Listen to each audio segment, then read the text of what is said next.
अस्सलाम वालेकुम। मैं टेनअप से।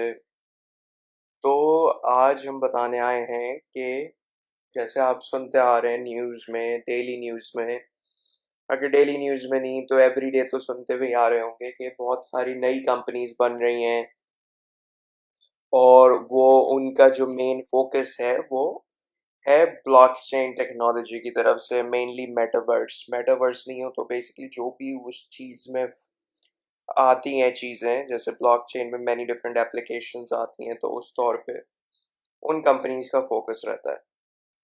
अगर नई कंपनीज नहीं तो पुरानी कंपनीज तो अपना जो ओरिजिनल फोकस है वो चेंज करके एक्सक्लूसिवली ब्लॉकचेन पे फोकस कर रहे हैं, ताकि आगे से आगे बढ़ सकें, क्योंकि ये डिसरप्ट अभी ये टेक्नोलॉजी ब्रांड न्यू है और डिसरप्टिव है।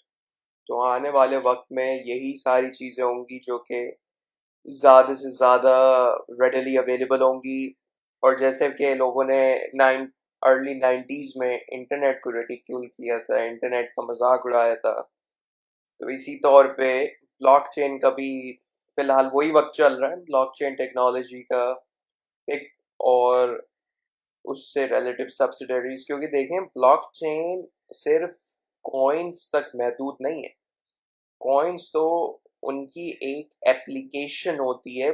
अगर आप ऐसी ब्लॉकचेन निकाल रहे हैं जिसमें मल्टीपल एप्लीकेशंस मौजूद हों, आपके तौर पे भी आप भी बना सकें, डेवलपर्स अपनी एप्लीकेशंस को चेंज कर सकें, तो उस तौर पे ब्लॉकचेन आ जाती है। क्योंकि इसका जो नेचर है वो डिसेंट्रलाइज्ड है, क्योंकि कोई इसको स्पेसिफिक सेंट्रलाइज्ड अथॉरिटी इस चीज इनके इसके एक्शंस को गवर्न नहीं कर रही है। इसके एक्शंस कंप्लीटली डिसेंट्रलाइज्ड हैं। तो कभी कभार मसले भी आ जाते हैं, कभी कभार मोस्टली इसके फायदे हैं, लेकिन बहुत कुछ लोग देखें, अ, हर अच्छी चीज़ का गलत फायदा एक ज़रूर होता है, तो इसको भी मद्देनजर रखना चाहिए। तो जी बात आती है कि मैं इस स्पेसिफिक कंपनी का क्या जिक्र कर रहा हूँ। देखें, स्टूडियो मेटावर्स कॉरपोरेशन जो है, इन्होंने अपनी एक कैपिटलाइज करना चाह रहे हैं पॉपुलर ब्लॉकचेन टेक्नोलॉजी को। अब आप क्या कर सकते हैं, अगर आप मैं इसलिए इस चीज़ को जिक्र कर रहा हूँ कि अगर आप इन्वेस्टमेंट के तौर पे इस चीज़ को देखें, अगर इन्वेस्टमेंट के तौर पे नहीं देखना है तो आप उस तौर पे देख सकते हैं कि ये चीज़ अगर लॉन्च होती है, सही है, लॉन्च कब होगी, किस तौर पे होगी, अगर लॉन्च करेंगे तो क्यों करेंगे, तो आप इन सारे सवालों के जवाब ढूंढ सकते हैं। क्योंकि इस चीज़ में आपका भी फायदा होना है और लोगों का भी फायदा होना है। कलेक्टिवली जब सबका फायदा होगा तो आपका भी फायदा होगा। क्योंकि कुछ नहीं पता, अगर आप इस इनको फॉलो कर रहे हैं, अगर और उस फॉलो करने के नताइज में आपको ये पता चला कि ये एनएफटी कलेक्शन लॉन्च कर रहे हैं, तो आप सबसे पहले इनके अर्ली सपोर्टर बन सकते हैं।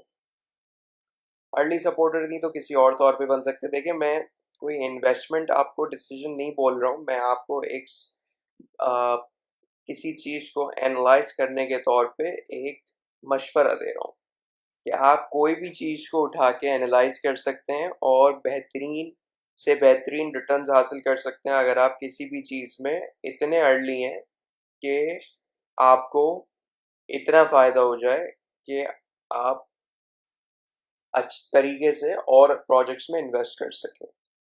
तो ये चीज़ बहुत मैटर करती है, ख़ास तौर से मेटावर्स से रिलेटेड और ब्लॉकचेन से रिलेटेड प्रोजेक्ट्स में।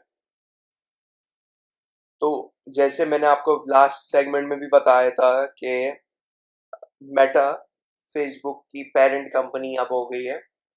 उन्होंने भी यही किया था कि उन्होंने अपने डिफरेंट हेडक्वार्टर्स मेटावर्स से रिलेटेड बना रहे हैं और इस तौर पे वो आगे बढ़ रहे हैं। ताकि लोग फिर क्या करते हैं, लोग फिर उनको फॉलो करते हैं, उनकी नए नए ऑपरेशंस डिफरेंट कंट्रीज में आते हैं। तो फिर वो क्या करते हैं कि कलेक्टिवली उनका जो स्टॉक बढ़ता है, और जो अर्ली सपोर्टर्स होते हैं इस टेक्नोलॉजी के, मैं मेटा से स्पेसिफिकली बात कर रहा हूँ, बात, तो फिर क्या होता है, फिर वो कलेक्ट स्टॉक फिर बढ़ता है और आपको शॉर्ट टर्म गेन ज़रूर होता है। लॉन्ग टर्म में हल्का सा नुकसान कभी कभार हो जाता है, लेकिन मोस्टली शॉर्ट टर्म गेन बेहतर रहते हैं।